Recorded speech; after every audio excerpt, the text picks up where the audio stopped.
রাজাকার বানাইছো। তুই কি বলছস? আমরা কি দেখি নাই? বলছস মুক্তিযোদ্ধা। কি বুঝলেন? এতটুকু একটা ভেদি বয়স 20 বছর হয় নাই। বেদব দেখেছি, আসলে এরকম বেদব মেয়ে আর দেখি নাই। কে জন্ম দিছে এরকম মেয়ে?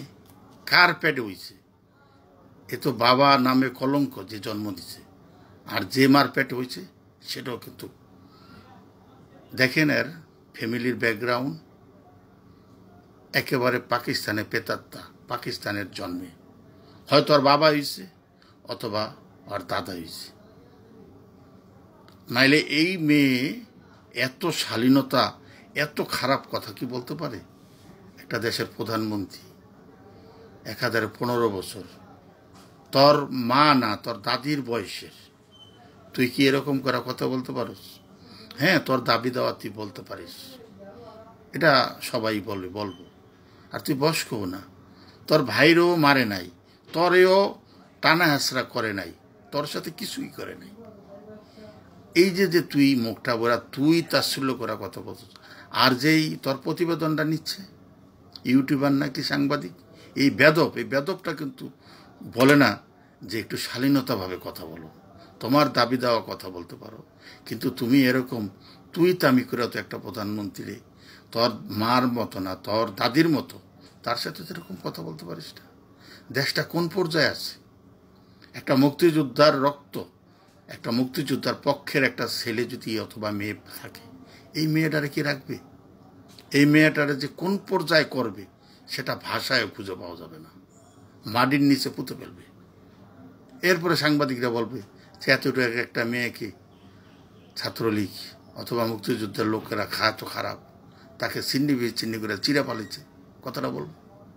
হ্যাঁ, এটা বলতে শুনতে এই সময় সবাই সাপোর্ট দেবেন বা হারা দেবেন, কিন্তু সে মেয়েটার ভাষাটা কি দেখেন। এর আসলে তথ্য নেওয়া উচিত যে এ কোন বংশের মেয়েটা, তোর বাপ দাদা কি ছিল, তরে জন্ম দিছে। আমার মনে হয়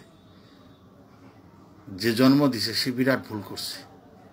কারণ তুই যদি ভালো ঘরের হতি তাহলে ও বলতে পারতি প্রতিদিন, কিন্তু এইরকমভাবে কথা বলতি না।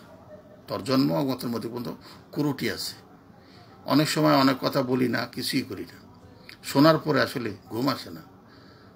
আসলে আমরা চাই না যে একটা কিছু প্রতিবেদন যে কোনো জিনিস বলি, কিন্তু খুব কষ্ট লাগে যে একটা দেশ স্বল্পায় থেকে মধ্যমায়ের দেশ আছে, যে পাকিস্তানের পেতাত্তা, পাকিস্তানের রাষ্ট্রপ্রধান ইমরান খান, নওয়াজ শরীফ, এই বাজপেয়ী, এই যে 5 জন আছে পাকিস্তানের রাষ্ট্রপ্রধান, তারা প্রত্যেকটা রাষ্ট্রপ্রধান কিন্তু এই শেখ হাসিনার কথা বলে।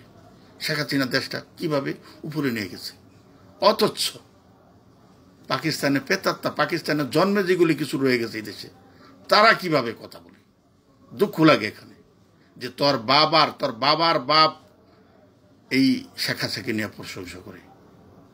আসিফ আলী জারদারি কে না করেছে, প্রতিটা প্রস্থান কিন্তু বলেছে। আর সেখানে সেই মেয়েটা কিভাবে তুচ্ছবল করে কথা বলে। এখন এইসব দেখা তো ছাত্রলীগের প্রলাপন কি এরা রাখবে? জেল জরিমানা নিয়ম কানুন পরে এটিতে তো কেবল মাটির নিচে পড়বে। এখনো সময় আছে, মুক্তিযোদ্ধার পক্ষের শক্তি যারা ভালো আছেন, এই যে 15 বছর যে ঘুমায় ব্যবসা বাণিজ্য থাকছেন খাচ্ছেন, এখনো আওয়াজ তোলেন, নাহলে এই দেশটাকে আবার পাকিস্তান, লিবিয়া, ইরাকের মতো করে ফেলবে। তখন আর করার কিছু থাকবে না। ইরাকের অবস্থা দেখছেন কি আছে? ওই আফ্রিকার দিকে তাকানো সাহস পেত না আমেরিকা, কিন্তু এই লিবিয়া যখন গাদ্দাফি শেষ হয়ে যায়, এখন ওখানে ছাগল মনে করে ছাগল। ইরাকের অবস্থা দেখছেন সেম। তো সময় থাকতে ব্যবস্থা করেন, সময় শেষ হলে তখন আর করার কিছু থাকবে না। সবাই ভালো থাকুন, ধন্যবাদ সবাইকে।